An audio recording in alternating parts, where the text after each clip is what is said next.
먼저 이 한국의 불교의 메카가 바로 이 자리예요. 여기에 저를 초대해 주신 정강원 원장 스님께 먼저 감사를 드리고요. 저는 천문학을 공부한 공부한 사람입니다. 그래서 불교는 제가 퇴직을 하고 한 10여 년간 혼자 공부를 했어요. 불교가 어렵고 어렵다는 것은 공부를 해보면 다 알 수 있는 거예요. 왜냐하면 불교란 건요, 이게 기본적인 당자가 없이 시작되는 거예요. 그러니까 이거 읽으면 이것도 어렵고 저것도 저것도 어렵고 헤매다가 결국 이 시간까지 왔습니다. 그런 점에서 저는 불교를 전공한 학자도 아니고 또 수행을 열심히 한 그런 사람도 아니에요. 그런 점에서 앞으로 제가 하는 이야기에 혹 많은 잘못된 점이 있더라도 이해해 주십사 하는 부탁을 드리고 오늘 말씀을 드리겠습니다.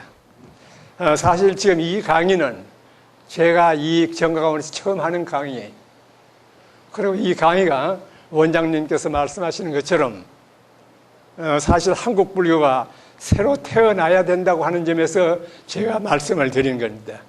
그러니까 한번 열심히 들어봐 주시기 바랍니다.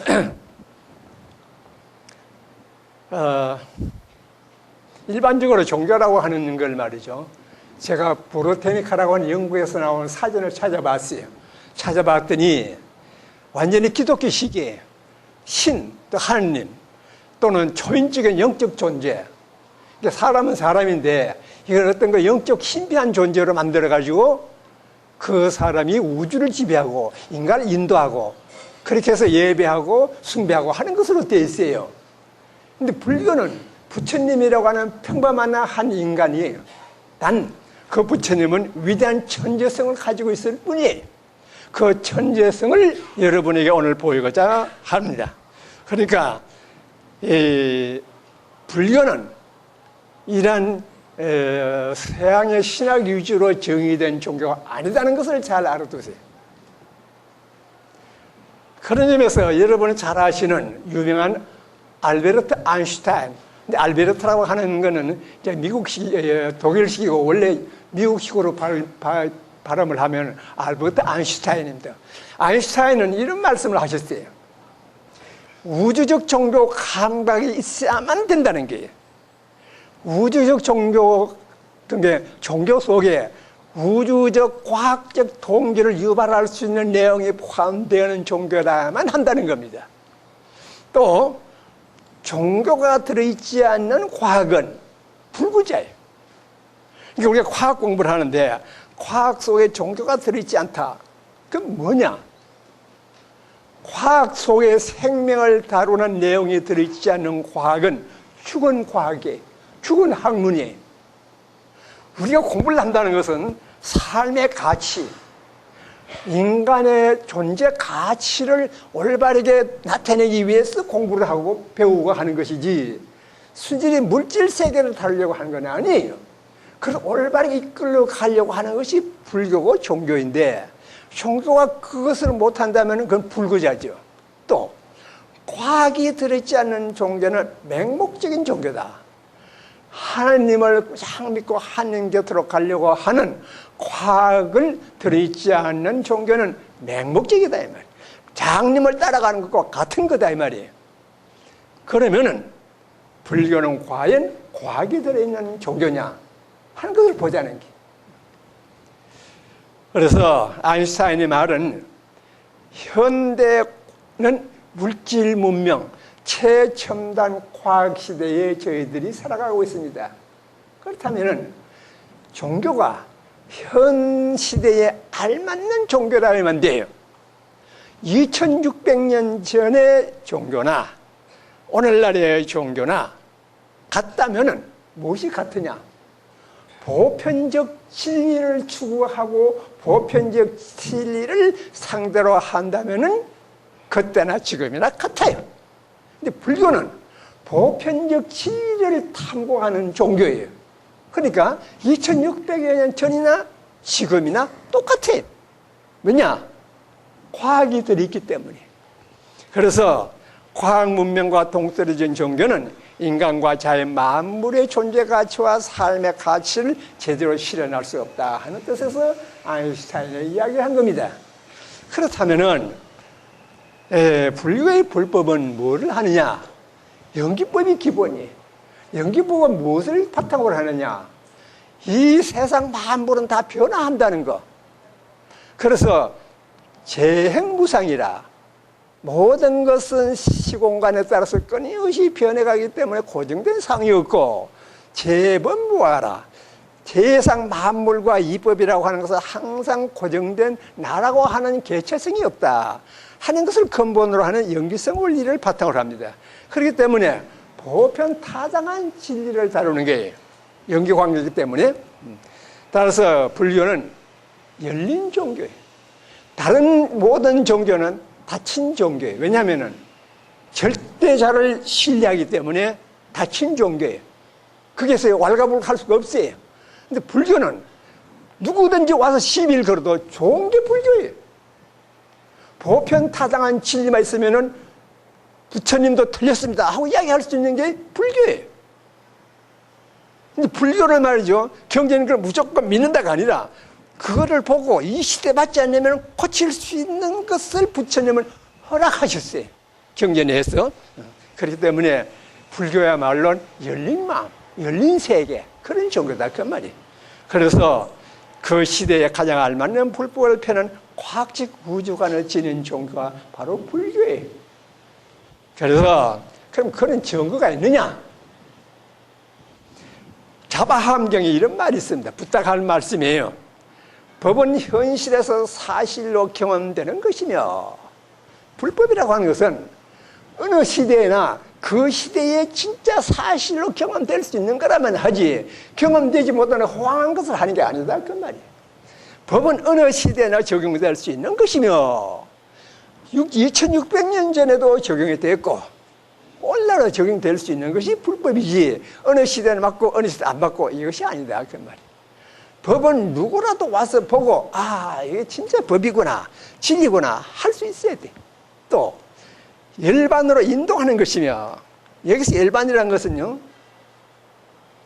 삶의 가치를 올바르게 실현할 수 있는 것으로 인도한다 그 말이에요. 지혜가 있는 사람이면은 자기가 경험을 통해서 아 이것이 진짜 진리를 이야기하는구나 할 수 있도록 한 것이 법이다 그 말이에요. 그 부처님은 불법은 이러한 것이 불법이다 하고 자바함경에서 말씀하신 것하고 앞서 아인슈타인이 이야기한 것하고 비교를 한다면 오늘날 이 세상을 움직여가고 올바르게 삶을 찾고 지금 파괴하고 지상의 생물, 인간을 비롯한 모든 생물 종이 지구온난화하기 때문에 자연이 파괴되고 훼손되고 남북의 얼음이 녹고 바닷물이 올라오고 해수면이 상승하고 모든 것이 오염되어서 생태계가 멸망의 위기에 처해 있는 것을 구현할 수 있는 구제할 수 있는 종교는 뭐냐? 뭐 종교를 떠나서 구제할 수 있는 분야의 학문이 뭐냐? 불교예요. 그게 불교예요. 그거를 말씀드리려고 하는 겁니다. 자, 그러면은 부처님의 우주관을 크게 5가지로 나누어서 하나씩 설명을 드리겠습니다. 좀 앉아서 해도 되겠습니까? 네. 제가 서서 하니까 앉아 계신 분들이 불편한 것 같아서. 섣달 8일 성도를 하셨습니다. 소위 명성이라고 하는 것은 금성이라고 하는 분도 있습니다만 어쨌든 별이에요. 별을 보고 성도하셨다. 그거를 근본적으로 이야기하면 뭐냐? 만물의 생주 이멸의 원리를 깨달으셨다 하는 이야기. 생주 이멸이란 말은 많이 들어서 아시는 이야기니. 그래서 잠깐 동안 별에 대한 이야기를 말씀드리죠. 이게요 겨울철이 있죠. 그리고 여기 빨간 별이 있죠. 그리고 여기 세계 3태성이라고 그러나 푸른 별이 있죠. 여기에 우리나라에 우리 인간으로 말하면은 지금 태어나서 이 산부인과에 있는 별이에요. 태는 얼마 안 되는 별이에요. 요건 좀 연세가 많은 노인이. 요거는 지금 젊은 이제 뭐 중학생 정도예요. 예? 요것도 중학생 정도의 별이에요. 푸른 별들은요. 요 사각형이 있죠. 여기에 보면 오리온 대성우라는 거 있고, 요 별이 태어나는 지역입니다. 그래서 요 삼태성 중에 세 별자리 중에 아래 별을 하나 보면은, 아래 별 보면 여기에 말머리 같은 게 있어요. 먼지가 10% 정도고 가스가 90%가 모인 아주 밀집한 성간 물질이라고 하는 것이 모여서 거기서 별이 탄생되는 지역이, 이거는 뭐냐? 오리온 대성우라 해서 이 안쪽에 별이 탄생된 별도 있고 지금 탄생대한 구름이 빛을 내는 거예요. 참 우주 장관입니다. 이 별이 뭐냐? 지금 갓 태어나서 산부인과에 들어있는 별이 아시겠어요? 빨갛게 보이는 게 별이고 가장자리가 까만 지역에서 지구와 같은 이렇게 이제 밝게 보이는 독수리 모양으로 해서 독수리 성운이라고 부릅니다. 여기에 그 새 가닥이 보이죠? 이 허블 우주망원경을 찍으면 이렇게 보입니다. 이게 가스 기둥이에요. 이 길이 하나가 빛의 속도가 10년간의 거리에 해당되는데 이런 데서 별이 탄생되는 겁니다. 부처님은 이미 깨달으신 거예요. 왜냐? 왕자로서 그 당시에 배울 수 있는 모든 학문을 표대했어요. 거기 중에 하나가 청각을 열심히 공부했어요. 그 당시에. 그때 서양은요, 탈레스라고 하는 과학 별이 주먹만합니다. 얼마나 큰지. 그래 과거에 오죽했겠어요. 그리고 부처님은 45년 동안 돌아다니시고 또 6년 동안 고행하시는 과정에서 수많은 별을 보고요. 서양에서는 별은 평생 빛을 내고 죽지 않는다고 생각했는데 새가 벌리를 쪼아놓는 것도 보셨고 생명의 아픔을 느꼈었어요. 생명을요. 하늘의 무수한 별들도 태어나 죽는다는 것은 결국만야 생존입니다. 그렇다면은 저 별도 지상에 있는 우리 인간들처럼 마음이 있고 늘 여기서 느끼셨다 그 말이에요. 그렇게 저는 보고 싶습니다.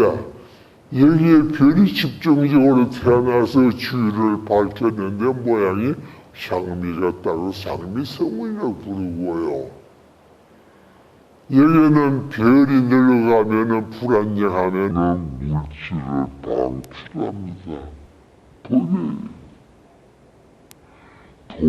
많은 사람들은요, 돈을 밖으로 시사 밝게 빛나는 겁니다.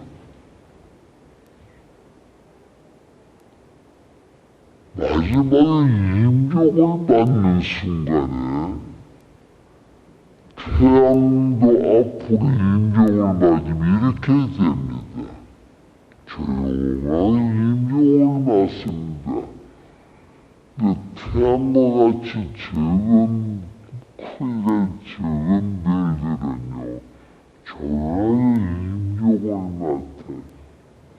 그 중심에 요 가운데 보면은 아주 고밀도의 잔해를 먼 별들은 태양보다 수십 배 되는 별들은 뻥하고 터서 초신성이라고 하는 거대한 장관으로 일생을 마칩니다. 그럴 때 중심에 블랙홀 같은 것을 만들어놔요.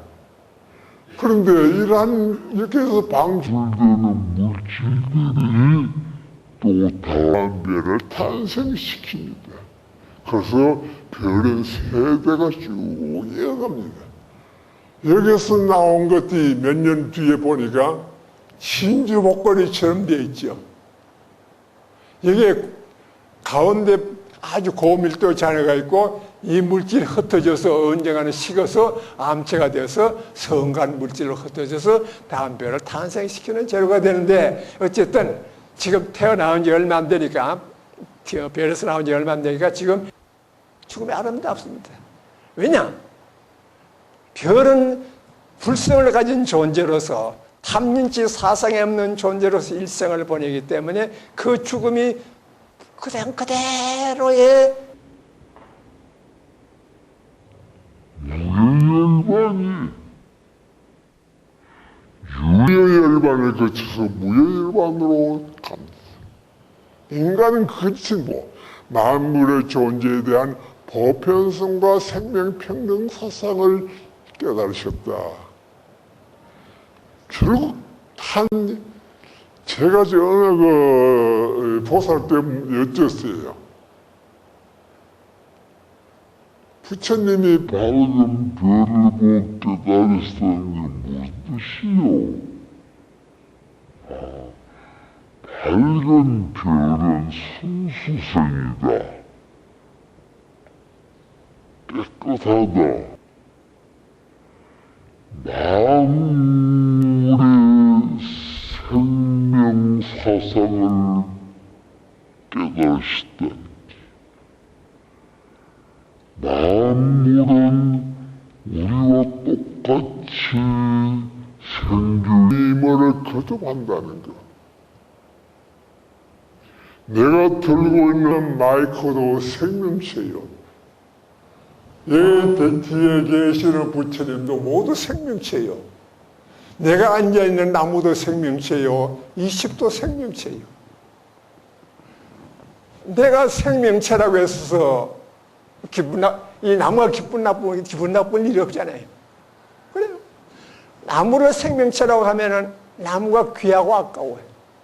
나무가 생명체가 안 들어가면 내 마음대로 나무를 그냥 깨고 부셔도 관계없어요. 오늘 과학 문명이 마음대로 이것이 불교와는 근본적으로 다른 사상이에요. 그래서 보편성과 생명평등 사상을 여기서 깨달으셨다. 두 번째, 우주관은 뭐냐? 불신연기법이. 그래서 나오는 소위 뭐냐면 인간 인드라망과 우주 인드라망이에요. 무슨 뜻이냐? 우주 만물은요 서로 주고받는 연기관계에 있는데 우리 처음 무지에서부터 시작이 돼요. 쭉 나가는 12가지가 있는데 그는 따지고 보면요 한 개인을 중심으로 해서 외부의 나의 오간을 통해서 정보를 얻고 그것에서부터 다시 육으로서 다음 생의 생명을 씨앗을 만들고 그래서 생명의 탄생해서 또 늙고 죽고 하는 이런 과정. 이 우주 만물은 모두가요 집단으로 되어 있지 혼자 있는 게 없어요. 이 세상에는. 그렇기 때문에 만물의 연기사상이 불법의 근본이에요. 만물이 연기사상. 그 대표적인 것이 저는 금강경이라고 생각을 합니다. 그래서 금강경은 제일 처음에 뭐냐면은 1250인가부터 시작합니다. 대중부터 시작이에요. 그래서 이 우주 만물은 홀로 있는 게 없고 모두 연기적으로 주고받음의 관계가 얽혀 있다. 그래 서로 의존적이다. 연기 관계를 벗어나는 것은 존재하지 않는다. 존재하는 연기 관계다. 그 말이에요. 그러니까 내가 존재한다. 그 말은요. 내가 화장실에 앉아서 있더라도 나는 이 우주 만물과 연결되어 있어요. 우주만 보이나 보다 관계없어요. 그래서 이 이라고 하는 우리나라의 그분이요. 학자하고 정치가는 그분이 내 홀로 수도나는 만물과 연결되어 있다는 것을 잊지 말라고 그랬어요. 홀로서 홀로인 게 아니라고 그랬어요. 내 혼자 있다고 내 마음대로 거짓말하고 혼자 그냥 별짓 나쁜 짓 다 하면 안 된다 그 말이에요. 왜냐면은 포도남보다 나는 우주와 연결. 보세요. 연예인 사람 있으면 잘하는데 혼자 어디 가면 별짓 다 해요. 침도 뱉고 나무도 캐고 그냥 쓰레기도 버리고 다 해요. 사람 있으면 체면 봐서 못합니다. 그건 불법이 아니에요. 그건 불법이 아니에요. 불법은 현재 썩의 열이 스스로 똑같은 진리를 추구하고 함께 동등하게 삶의 가치를 추구하는 게 불교예요. 그래서 연기법은 인간을 포함한 우주 만물의 상호 의존적인 존재 원리다 하는 것을 깨치신 거예요. 그러니까 인간 사이에 연기 관계가 있다고 하는 인간 인드라망 연기의 고리를 알으셨다는 거예요. 자, 집단 연기에서 이런 게 있습니다. 소개를 해서 어느 호텔 카피숍에서 만났어요. 가서 만나서 이야기를 주고받았습니다. 뭐냐? 서울과 부산이라고 하는데 떨어졌다는 말, 이 집에 여기서 이 집이라고 한 것은 떨어진다 그 말 아니에요. 떨어졌다는 그거지. 떨어졌기 때문에 그 사람의 성격과 또 이 사람의 성격이 당연히 다르겠죠. 두 다른 성격의 사람이 멀리 떨어졌다가 만났어요. 그게 연기적인 수수관계. 그래서 만나서 이야기를 나눕니다. 그러다가 결혼을 이제 삽니다. 살다 보면은 일심동체가 되죠. 부부 일심동체 아니에요? 뭐냐?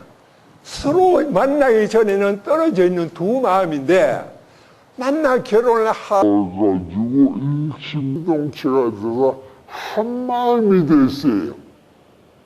그 무슨 뜻이냐? 둘이 하나가 됐다 그 말이. 아시겠어요? 이렇게 여기에 모여 있는 여러 우리 이제 보살들 이제 대중들 보살들이요, 우리가 불자들이 서로 떨어져 있을 때는 각자예요. 늘 만나서 여기 와서 불법을 듣고 이게 또 불법을 따르고 행하고 하다 보면은 정각원에 오시는 분들의 보편적인 특별한 보편적인 이 집단 전체의 하나의 정각원에 계에 오시는 보살님들 불자들의 특별한 어떤 그 하나의 마음이 형성이 돼요. 무슨 절 나름대로 하나의 마음이 형성되고 이게 이름대로 어떤 소위 풍속이 있고 거기에 따른 어떤 그 경향이 있다 그 말이에요. 그 마음이 하나 형성돼요. 그게 집단 연기에서 보편적 특성의 형성이에요. 회사를 경영하는데 여러 사람을 뽑지 않습니까? 뽑아서 그 회사가 그 회사 전체를 대표할 수 있는 그 회사는 제대로 돌아가지 않아요. 그래서 부처님은 뭘 생각하셨느냐? 집단 연계에서는 서로 주고받는 관계에서는 나라고 하는 것이 일단 없어져요. 나의 정체성이 사라지다 보니까 너를 보면 나를 보고 나를 보면 너를 보고 그래서 이런 말이 나옵니다.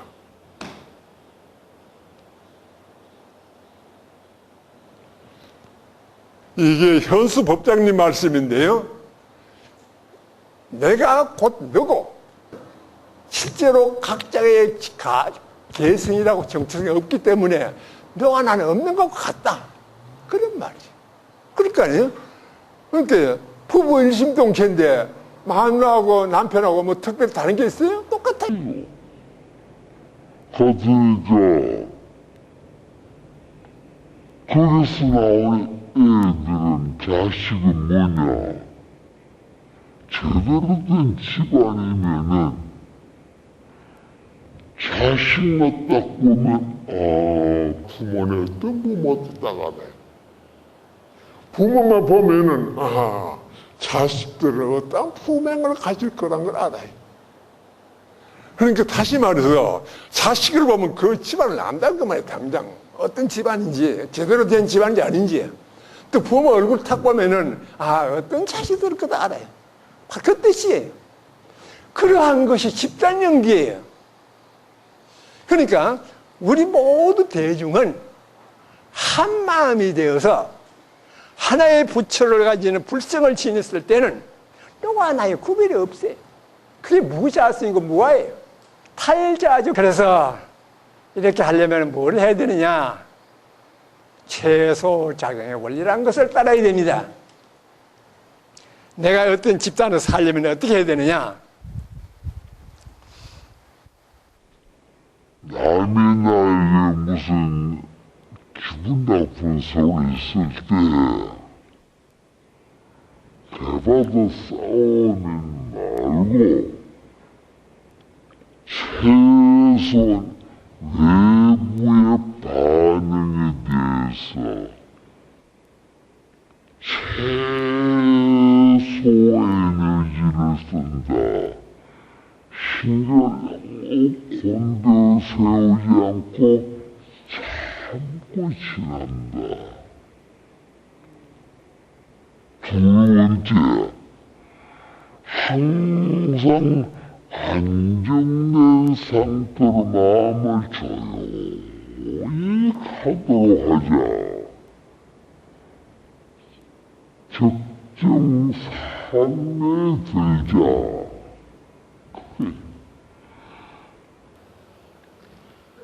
저 물이 비가 오면요, 산 위의 물은 반드시 아래 골짜기로 떨어지게 돼 있어요.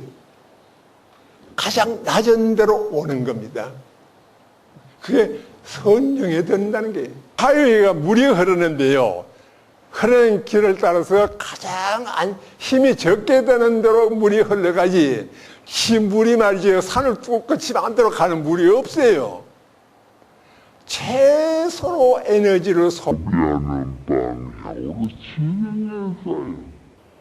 그것이 계율이요, 해예요. 계정해 중에 계와 해예요. 그러한 지혜가 있어야 되고, 주어진 입법과 규칙과 규율을 엄격히 지켜야 돼요. 오늘날 우리 사회가 좀 어렵게 된 건요, 우리나라는 보면요, 질서가 있는 것 같은데 무법천지했어요.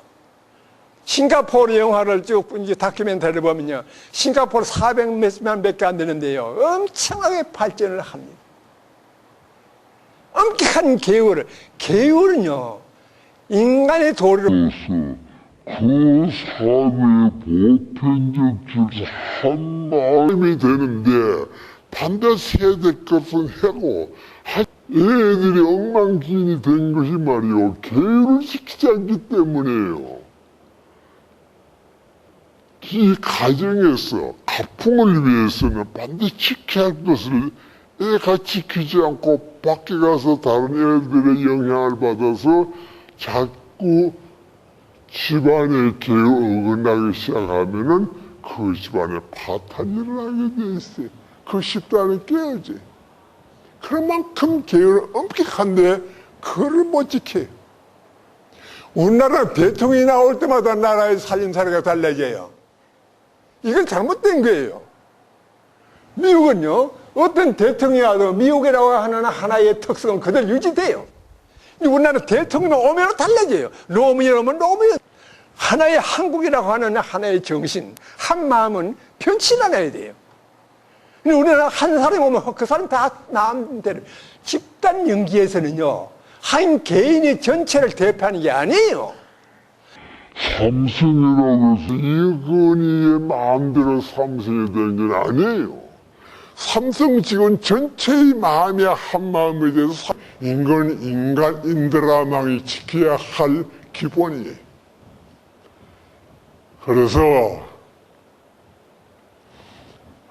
지금까지 우리가 인간도 그렇지만은 이 만물이 개정의 사망을 규칙한다 하는 겁니다. 규칙한다는 게. 자, 인드라망, 인간의 연기 관계는 과학에서 절대로 안 다룹니다. 사회과학에서 인간 사회를 다뤄요. 그러나 연기라고 해서 다루지 않습니다. 그러면 이 우주는 화음법계, 화음의 화음극별은 중중무진 화음법계라고 하지 않습니까? 이 중중무진 화음법계만 하면 우주 만물이 다 연기적으로 얽혀 있다고 하는 거예요. 이것을 물리적으로 이야기하는 사람이 17세기의 뉴턴이에요. 뉴턴이 만유인력을 발견했어요. 사과에서 사과라고 나무에 떨어졌다. 지구의 인력 때문에 떨어져요. 거예요. 인간도 인간의 마음이 연결고리가 다 있어요. 내가 여기 앉아서 내 마음이요, 부산에 있는 사람과 연결되어 있고, 미국에 있는 사람과 연결되어 있고, 다 연결이 되어 있어요. 강하냐 약하냐일 뿐이에요. 근데 2600년 전에 한번 상상해 보세요. 부처님은요, 우주 만물도 어떤 연결, 이미 부처님은 물질연기법, 소위 중력법칙에 해당된 것을 정성적이지만은 발견하셨다 그 말이에요. 그것이 부처님의 위대한 천재적인 해안입니다. 자, 개성 집단 정서, 집단 안정세의 원리인데요.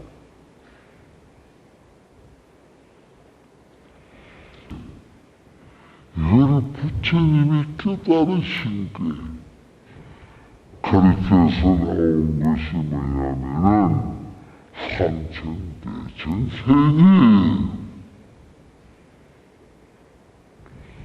자, 보이지? 이게 별이 태어날 때 수십 개, 많은 건 수백만 개가 동시에 태어납니다. 이거는 수백 개가 태어난 거예요. 아주 조그맣게 태어난 거. 양력을 볼 수 있는 거 주관들 잘 안 봅니다. 이러한 것들이 모여가지고 수천억 개의 별로 만들어진 은하의 집단이에요. 더 큰 집단이죠. 이러한 수천억 개의 별들이 이루어진 은하라고 하는 것들이 또 모여가지고 은하의 집단을 만들어요. 이런 은하의 집단들이 모여가지고 더 큰 초은하단을 만들어요. 초은하단의 집단이 더 모여가지고 초초은하단을 만들어가요. 자, 그런데 은하와 은하들 사이의 거리는 얼마냐? 빛의 속도로 수십만 년 내지 수백만 년 정도 떨어진 거리예요. 빛의 속도로 수십만 년 가든지 아니면 수백만 년 가야 되는 거리인데, 우주에서 보면요, 고속도로에서 차가 같이 지나가는 것하고 마찬가지예요. 그렇게 좁아요. 우주에서 보면요. 비행기 타고 서울 바닥을 보세요. 아파트 다 붙어 있어요. 그래서 우주에서는 별들이 충돌합니다. 이게 두 별, 은하가 충돌하는 게 지금 이게, 이 은하가 충돌하는 겁니다. 두 은하가 충돌하는 모습이에요. 이것도, 이게 이미 이놈의 충돌가 빠져나오는 모습이에요. 이처럼 자연은요, 다 살아서 움직이고 있어요. 활발하게 살아갑니다. 이게 생주이멸이에요. 조용한 게 아니에요. 이런 것을 깨달으셨다. 그 말이 부처님은. 그래서 성과 물질에서 별이 태어나고 별들이 모여서 성단이 되고 성단이 모여 은하가 되고 은하가 모여서 은하단이 되고 은하단이 모여 초은하단 초은하단이 모여 초초은하단이 되고 또 이런 식으로 쭉 이어져 나가서 결국 광대한 중중무진 환법대에 만들었다. 이거를 소위 우주 인드라망이다. 그런 거지. 그게 우주에는 모든 물질들 서로 다 연결되어 있다. 마치 인드라왕의 제석처럼 궁에 거물을 치고 거물 코에 하나의 보석을 달은 것처럼 되어 있다. 그 말이에요. 다 연결고리 되어 있다는 거죠. 그래서 작은 집단 점점 더 큰 집단으로 갈수록 집단 전체는 안정된 물질 연기의 특성을 부처님은 이해하셨다. 그 말이지. 자, 불교의 우주관을 한번 보죠. 수미세계는 수미산을 중심으로 4개의 대주가 있다고 그러는데 대주는 대륙이 아니라 하나의 구역이라고 저는 봅니다. 4개의 큰 구역이 있었다. 동서남북 사방에 있었어요. 그 중에 남쪽 구역에 있는 것이 남선부주라고 하는 건데 그게 인간이 살아요. 근데 각 주는 4개, 2개의 그러니까 인간이 사는 데는 보니까 그 위에 하늘도 있고 해도 있고 별도 있습니다. 근데 한 개의 큰 대주에는 2개의 작은 주가 있어요. 그리고 또 각 작은 주마다 소주가 무수히 많아요. 아시겠어요? 큰 게 4개 있고 큰 거 하나 중에 작은 게 2개 있고 그 작은 것 중에 또 더 작은 것이 무수히 많아요. 무슨 뜻이냐? 수미세계는 무수한 별들이 이루어진 거다. 그 말이에요. 우리가 사는 게 뭐냐? 태양이라고 하는 지위에 지구라고 하는 별 행성에 돌고 있는 하나의 별에 해당되는 거예요. 소주가. 소중의 하나예요. 그런 무량 소주로 무수히 되어 있는 것이 바로 우주인드라망의 삼천대천세계예요. 아시겠어요? 그래서 수미세계를 우리가 뭐냐 앞에서 그랬죠. 수미세계는 무수한 별들로 이루어졌다고 했으니까 수미세계는 바로 수천억 개로 된 은하로 보자. 소천세계는 뭐냐? 1000개의 수미세계가 모여있는 거니까 은하단에 해당되고 중천세계는 1000개의 소천세계가 모인 건데 천문학적으로 뭐 말하면은 은하단이 1000개 정도 모인 초은하단이다. 그러면 대천세계는 뭐냐? 중천세계가 1000개 모인 건데 천문학적으로 이야기하면은 초초은하단이고 이거는 1000개의 초은하단이 모인 거다. 이런 식으로 해서 삼천대천세계는 결국 초초은하단으로서 소천세계, 중천세계, 대천세계를 딱 합쳐서 삼천대천세계라고 그러고 그런 삼천대천세계가 무수히 많은 것을 시방미진세계라고 그래요. 그게 우주예요. 한번 상상해 보세요. 부처님 말이죠. 그 당시에 부처님 당시에요. 유럽에서는 신랍시대지요. 태양계 목성이 있고 토성이 있고 그 바깥쪽에 거대한 천구가 있고 천구의 별들이 붙박혀 있고 그 천구는 고정되어 있다고 했어요. 고정된 우주라고 봤어요. 고정된 우주가 아니죠. 근데 부처님은 고정된 게 아니라 움직인다 그 말이에요. 왜냐? 고정된다는 건 하나의 극단이에요. 아시겠어요? 고정되지 않았다고 하는 것도 한 극단이에요. 불교에서 중도 원리는요, 극단을 피하는 겁니다. 있다는 것도 극단이에요. 없다는 것도 극단이에요. 그러니까 고정됐다는 것도 극단이에요. 고정되지 않은 것도 극단이에요. 그걸 부시는 게 중도니까 당연히 우주는 무한히 퍼져 있어야 되고 뒤에 다시 나옵니다만은 어떤 간에 우주는 고정된 하나가 아니다. 중중무지 무수하다 이야기를 하신 거예요. 그런 사상을 낸다는 게 지금 우리가 쉽죠. 2600년 전이에요. 상상을 초월하는 겁니다. 이거는. 이건 아무나 할 수 있는 게 아니에요. 저는요 인류 역사상 가장 위대한 천재는 부처님이라고 봅니다. 부처님의 천재성을 무시하고요, 부처님의 신비적 존재를 이야기하면요, 불교는 계속 똑같아져요. 불교는 그런 게 아니에요. 진짜 인간이 만드는 거고, 인간이 위한 거고, 이 우주를 만들고 삼라만상 관계 같이 가자는 게 불교예요. 그래서 법화경의 이름, 삼천대천세계는 연기작용을 통한 개청적이라는 건 뭐냐? 점점점 하나씩 점점 많아지는 거다 그 말이에요. 개청적 집단 형성의 경향을 띠고 이것은 안정성을 더욱더 증가하는 거다 하는 거예요. 그래서 언어 집단 형성의 경향이고 중정부정 화엄법계가 여기에서 이루어지는 부처님의 우주관을 보이는 거다 하는 겁니다. 법화경에 이런 말씀이 있습니다. 한번 가서 법화경 읽어보세요. 그때 부처님 앞에 실보로 된 탑이 있으니 높이가 500유순이요 가로 세로는 250유순이요. 유순이란 높다는 그 말이에요. 땅에서 솟아 올라와서 공중에 머물러 있습니다. 즉 법화경에서는요, 부처님이 삼천대천세계로 나갔어요.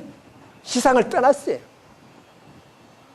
법화경이 말이죠, 부처님이 마지막 8년 동안 설한 게 법화경 아니에요. 그래서 그 법화경을 설화시켜 그렇게 힘드시게 한 것이 법화경 앞에 나옵니다. 이야기를 안 하시려고 그랬었어요. 너무 어려워서. 그걸 잘못 알면 오해하고 잘못 생각할까 봐요. 그래서 결국 이야기를 하신 건데, 그게 삼천대천세가 나옵니다. 그래서 우주로 이제 나가셨어요. 나가서 그때 여러 부처님께서 각각 이 사자자리 가부자를 하고 앉았습니다. 이 삼라만상에는 대천세계에 있는 모든 부처님과 할 것 다 중생들 다 모였어요. 이와 같이 점점 삼천대천세계에 가득 찼다. 모든 세계 이 부처님과 중생들 다 모였어요. 석가 부처님의 한 지역에 계신 분신 부처님도 오히려 다 앉지, 그게 얼마나 많았는지 부처님 계신 자리도 다 앉지 못할 정도로 그렇게 이 삼천대체에 있는 모든 분이 다 모였단 말은 뭐냐면요, 석가와디 고타마 시타르타 부처님이 삼천대천 세계로 우주관을 펴시고 설하신 것이 법화경인데, 그것을 방편으로서 인간을 대상으로 이야기를 했을 뿐이에요. 그러나 그 이면에는 우주관이 그 속에 들어있어요. 그래서 이런 말이 나옵니다. 법화경에서 붙다가 지상을 벗어나 삼천대천세계로 나가서 온 우주에는 무수한 부처, 천신, 보살, 사람과 사람 아닌 것 등등 삼라만상 중생을 불러 모아가지고 여기서 이야기를 했는데, 사람 아닌 것이라는 게 중요해요. 사람 아닌 것이 뭐겠어요? 별, 바위, 땅, 불, 공개할 것 없이 삼라만상 모든 것이 다 중생이에요. 왜 생명을 우리가 유정, 무정 나누어서 유정만 중시하고 무정은 무시하느냐? 그럴 필요가 없다 그 말이에요. 다 생명체로 번치는 거예요. 그래서 법화경에 이런 말이 있습니다. 대통지성불께서 최상의 깨달음을 얻었을 때에 10억으로 가까운 500억 세계 6가지로 진동하였느니라. 우주가 진동했어요. 그 세계 중간에 해와 달이 비치지 않았던 캄캄한 곳이 갑자기 밝아졌어요. 그리고 중생들이 서로 이제 보게 됐어요. 그리고 또 어찌 갑자기 중생들이 이게 생겼느냐? 또 갑자기 밝아졌어요. 이게 뭐냐면요, 뒤에 보겠습니다만은 우주의 진동, 우주라고 해서는 우주의 생성을 이야기하신 거고, 거기에 중생들의 생성을 이야기하신 거예요. 그래서 우주의 생성과 중생이라는 생명체의 생성에 관한 붓다의 우주관을 법화경에서 엿볼 수 있다는 겁니다. 그래서 법화경은 인간과 우주 삼라만상에 대한 이법을 다룬 정연으로서 단 방편으로 인간을 위해서 썼을 뿐이다 하는 그 이야기입니다. 그 제 생각이, 가서 한번 법화경을 잘 들여다보세요. 그래서 법화경의 내용에 있는 것처럼 개청적 집단은 뭐냐? 즉 삼천대천세계, 시방미진세계라고 하는 말은 뭐냐? 부처님은 집단은 크면 클수록 더욱더 안정된 상태로 나아간다. 집단이 깨어지면 깨어질수록 그 집단은 점점 더 불안정해진다. 대가족 사회가요, 핵가족 사회보다 안정합니다. 오늘날 애들이 버릇이 없는 것이요, 핵가족 사회이기 때문에 그래. 미국에도요, 돈 많은 사람은 대가족 사회를 지금도 지향하고 있어요. 돈이 없게 가난한 사람들이 핵가족을 중심으로 하지. 미국의 동부에 가면요, 다 여러 가지가 모여서 삽니고 엄격한 보수적인 세상을 살아가고 있어요. 여자가 함부로 남녀평등 찾지 않습니다. 물론 남녀평등이 나쁘다는 게 아니에요. 한번 잘 생각해보세요. 뒤에 나오는데요, 또 뒤에 부처님 말씀이 나오는데, 우리가 보수하면요, 여자 남편에게 눌려서 한다, 가정에서 애만 놓고 뭐 가정사람을 한다, 나쁘게 생각하잖아요. 여자를 무시한다고. 불법에 비추어보면요, 가장 이상적인 거예요. 왜냐? 남자가 할 일이 있고 여자가 할 일이 있어요. 각자에 맞는 일이 있어요. 그 육상운영이라고 하는 것 중에 하나인데요, 뒤에 말씀드리겠습니다만은, 각자가 자기가 맡은 소임이 있어요. 그 소임을 충실할 때만 그 사회가 잘 되는 건데, 내가 할 일을 저놈이 하고 대통령 그 짜는 사람이 대통령을 하면은 나라가 안 돼요. 그런데 우리나라는 남녀평등에서 같이 놀자 하니까 치고 뽑고 싸우다가 헤어지는 거예요. 그것이 오늘날 그것이 하고 있기 때문에 인구가 증가하지 않죠. 나라 인구가 적잖아요. 5천만도 안 되잖아요. 나라가 적으면 90, 모이는 힘이 적어요. 집단이 적으면은. 부처님 말씀이 모이란 거거든요. 힘이 적으니까 미국이 기침하다 우리나라 흔들흔들이 경제가. 그래도 우리도요, 남녀 구별 말고 줄줄이 나야 돼요. 나와서 1억 정도 이상이 돼야지 힘을 좀 쓰지요. 4, 5천만 가지고는요, 끽소리도 못합니다. 이제 개인분들 보고 뭐 이렇게 많이 놓으시라는 것 뿐이 아니라, 어쨌든 불법에 따르면은 집단의 구성원이 적으면은 그 집단은 약해요. 그거는 분명합니다. 자, 부처님의 또 이러한 우주관 중에 하나가 진동 우주라고 하는 직접 이야기하신 걸 한번 들어보세요. 뒤가 니까이라고 하는 원시 경제에 나온 이야기인데 부처님 이런 말씀하셨습니다. 세계는 수축하는 여러 급, 세계는 팽창하는 여러 급. 급이라는 건 시간을 말하는데 여러 시간. 또 팽창을 오랫동안 하고, 그래서 세계가 수축하고 팽창하는 여러 급을 기억한다. 그런 시간이 있었다. 나는 과거를 안 하니 세상은 과거에도 수축하고 팽창했다. 또 나는 미래도 내다보니까 이 미래도 역시 우주는 수축하고 팽창할 것이다 하는 이야기를 하셨어요. 한번 상상해 보세요. 2600년 전에요, 우주가 이 3000대째 실황 미진 세계가 쭉 팽창하다가 다시 수축을 하고, 또 팽창하다가 수축을 하고. 상상하시겠어요? 한번 생각해보세요. 2600년 전에 부처님이 말이죠, 뭐 그냥 뭐 앉아서 그냥 인간만 중심으로 해서 인간만 뭐 잘 살아라, 그래 좀 좋은 사람들을 깨달아, 이런 이야기 하신 게 아니에요. 부처님 말씀드린 게 있습니다. 잠이 오지 않거든 법을 자꾸 경전을 생각하라. 경전은 또 생각해도 또 잠이 오거든 귀를 만지라. 귀를 만져도 잠이 안 오거든 밖에 나가서 하늘의 별을 보라고 그랬어요. 부정설법을 들으라는 무정설법이요. 이게 티가니까에 나오는 경전 이야기예요. 그런데 1929년에야 비로소 천문학적 관측에 의해서 우주가 팽창한다는 것이 알려졌어요. 이러한 위대한 사상을 가진 것이 불교예요. 뭐 다른 종교하고는요, 게임을 할 수가 없고요. 제일 앞에 제 종교라고 하는 정의를 한 게 왜냐면요, 불교를 그냥 종교라고 생각하지 말라는 거예요. 오셔가지고요, 이슈에 잘대로 기도하고 문화병 사업 잘대로 기도하는 거는요, 하느님한테 기도하는 거하고 똑같아요. 그러나 그건 하늘 방편이고, 불교의 불법을 칠 일은요, 심오한 과학적 철학을 가지고 과학을 가지고 있는요, 이 세상 어떠한 학문과 인간이 만드는 어떤 것보다도 가장 위대한 우주, 이 법을 내포하고 있는 것이 불법이에요. 그 불법을 기초로 한 것이 불교예요. 근데 이제 우리는 인간만 내 중심적으로만 생각해가지고 하니까 기독교하고 같이 논하는 게요. 게임이 안 되는 이야기예요.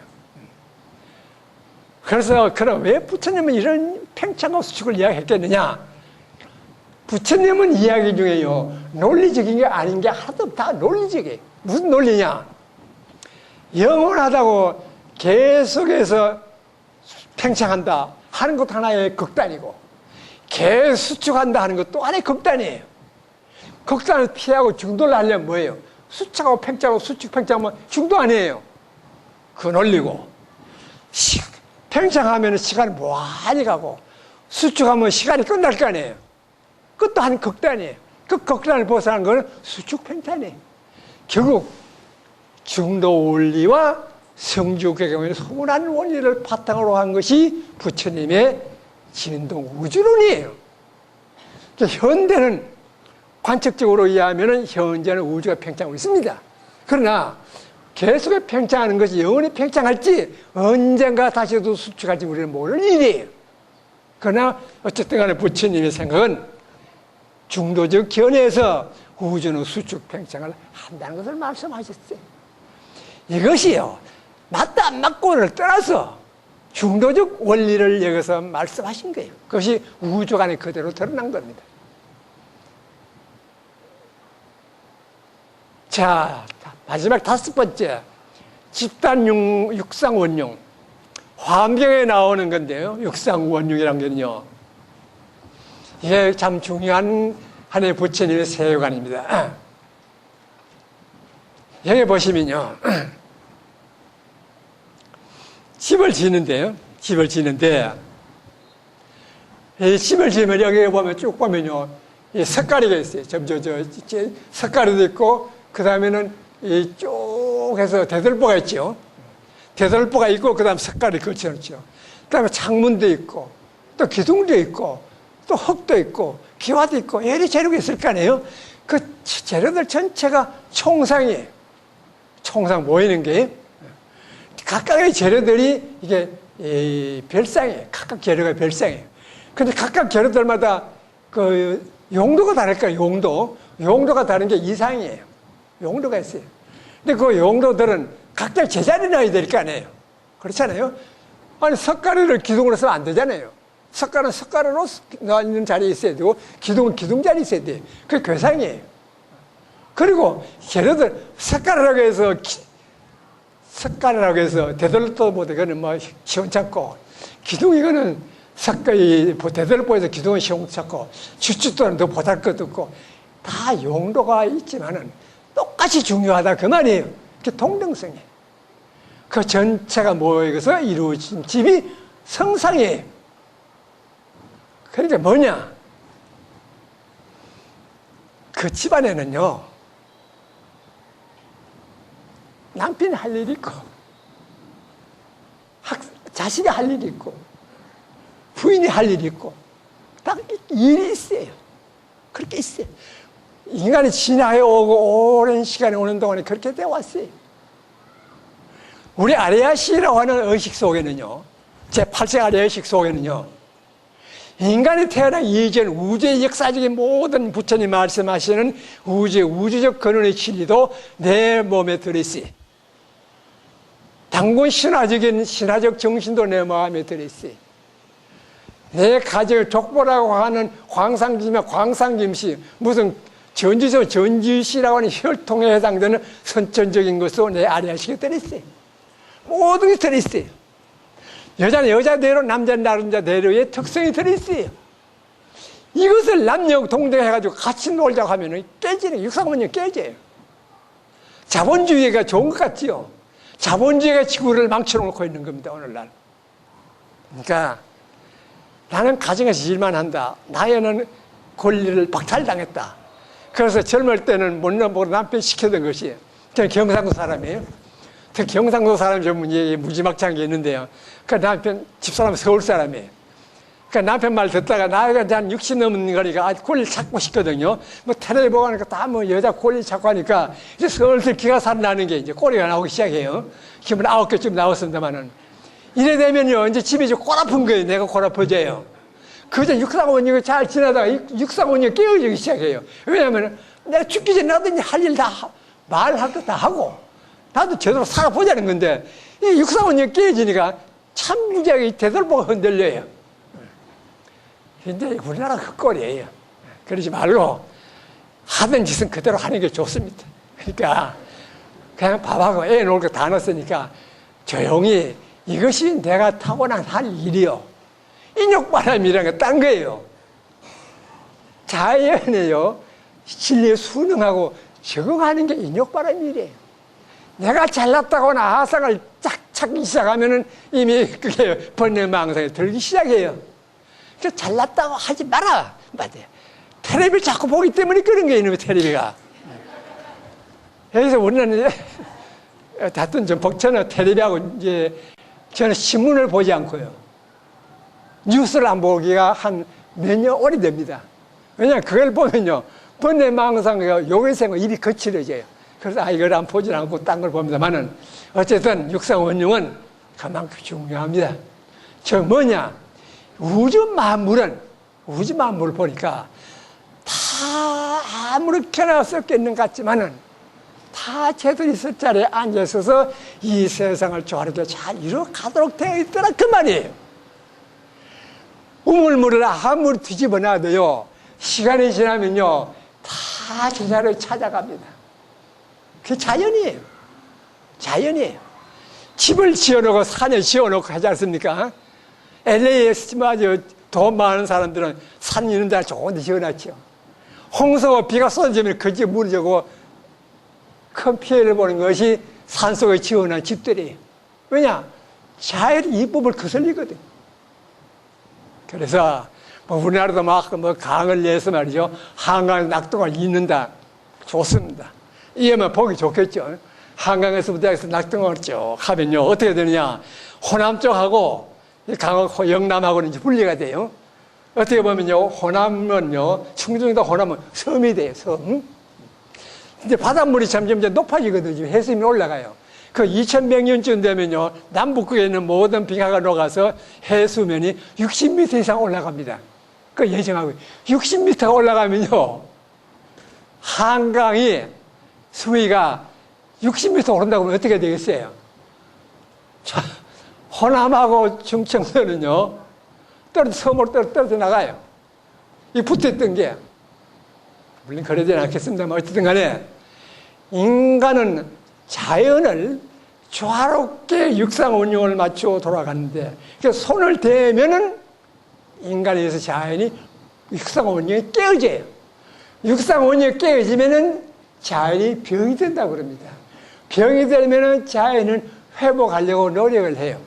노력하는 몸부림치는데 여러 가지의 자연 환경이 바뀌고 그 환경이 지구에 사는 인간이 힘들게 돼요. 공기가 오염되고 물이 썩고 뭐 다양한, 그러니까 오늘날 이렇게 위기가 닥친 거 아니에요. 자연재해가 나타나는 게요. 인간들한테 엇보이라는 거예요. 왜 육상원흉을 자꾸 손을 대냐는 거예요. 그걸 대지 말라는 이야기입니다. 그래서 육상원흉에 이르면은 사람은 제 몫을 알아서 자기가 다 하지. 나는 오늘 우리나라 교육이 뭐예요? 수능이라고 하는 하나의 기계 속에다가 애를 집어넣어서 뱅글뱅글 돌려가지고 시험을 쳐서 딱딱딱딱 구별해내는 게 수능 시험 아니에요? 인간의 능력과 소질과 재능은 다 무시하고 일단 넣어가지고 돌려서 내는 거거든요. 이게 육상운용과 전혀 무관한 거예요. 그러니까 뛰어난 능력이 있는데 부처님같이 뛰어난 능력을 가진 사람이 우리나라에 많은데 그 능력을 발휘하지 못하게끔 육상원흉의 원리를 무시하기 때문에 우리나라는 위대한 인간이 못나는 거예요. 부처님 말씀은 뭐냐면요, 그러한 위대한 인간을 나라는 게 아니라 육상원흉만 잡히면 스스로 나게끔 되어 있어요. 근데 우리나라의 교회는 그걸 망쳐놓는 것이 하나의 오늘의 우리의 큰 교육 문제라고 저는 생각을 합니다. 그래서 이제 결론을 가지고 시간이 나눴으니까 부처님의 가장 중요한 말씀은요, 제법실상을 열심히 지켜내야 하라. 제법실상, 이 우주 만물에 있는 모든 사물과 현상이면 그대로 또 이 법을 그대로 여실치열하게 인연 그대로 잘 보고 따라서 이해해서 행하라는 것이 부처님 말씀이. 그래서 나의 법이 틀리면 내 몫으로 따르지 말라고 부처님이 암경에서 이야기하셨어요. 그래서 보편타당한 진리를 한다. 그러니까 보편타당한 진리가 어떠한 사회에서 거짓말하면 그걸 버려라. 그리고 보편타당한 진리를 또 맞춰가라. 이렇게 이야기하시는 거예요. 그래서 인간 세계를 포함한 우주 신뢰로서의 우주 철학을 바탕으로 하는 것이 불교지 간단한 기독교라고 생각해요.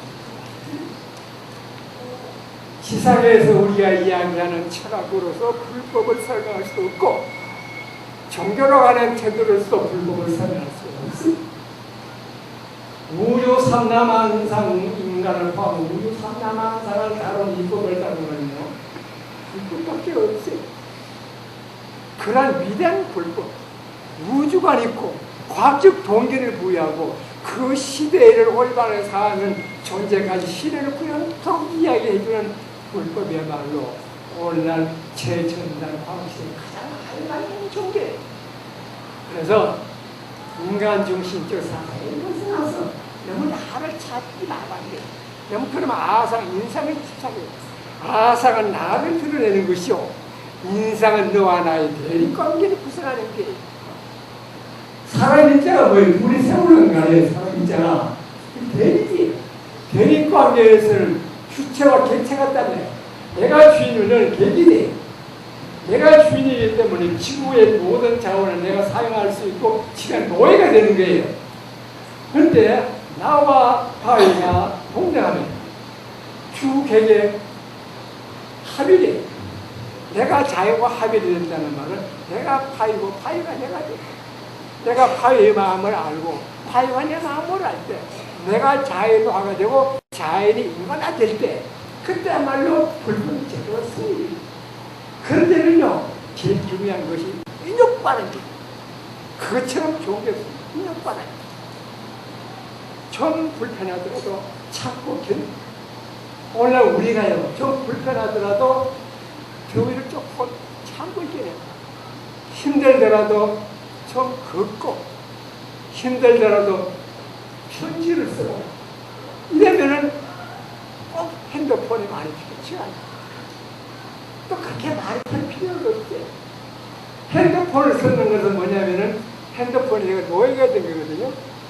노예가 돼서 쓸데없는 이야기를 그냥 제절거려야 되니 이게 내 머리는 항상 신중하게 생각을 해야 되는데 막 쏟아져 나오니까요 실수가 많아요. 산에 혼자 쓰고 소위 삶에 들 수가 없어요. 선정이 없지. 그러니까 한국 사람은 내비건설을 해야 돼요. 그래서 불교는 과학이 없는 행복줄 정도가 아니다. 과학의 동기를 부여하는 우주관을 중요로 가진 종교입니다.